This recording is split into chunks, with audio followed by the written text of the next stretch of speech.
কবিতা দুইজন। 2026-এ অন্নপূর্ণ ভাণ্ডার পশ্চিমবঙ্গে দিচ্ছে 3,000 টাকা বিজেপি সরকার। যার বউ নাই এ এক অন্যায়, চিন্তায় ঘুম নাই।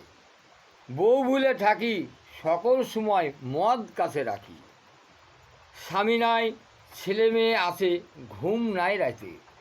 স্বামী স্ত্রী দুইজন দরকার তবেই হয় সংসার।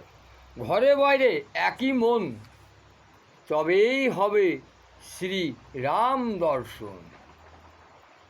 25 বৎসর বয়সের পর মেয়েরা পায় অন্নপূর্ণা ভাণ্ডার, ছেলেরা পায় বৃদ্ধ ভাতা 60 বৎসর পরে। কেউ বাঁচে কেউ মরে। মহিলার বয়স নাই, বাস ফ্রি আছে। পুরুষের ট্রেন ফি 65 বৎসরে। পশ্চিমবঙ্গে ভালো মন্দ বিচার, মেয়েরা আপন ছেলেরা পর। কি করে করব সংসার? নারায়ণ হালদার।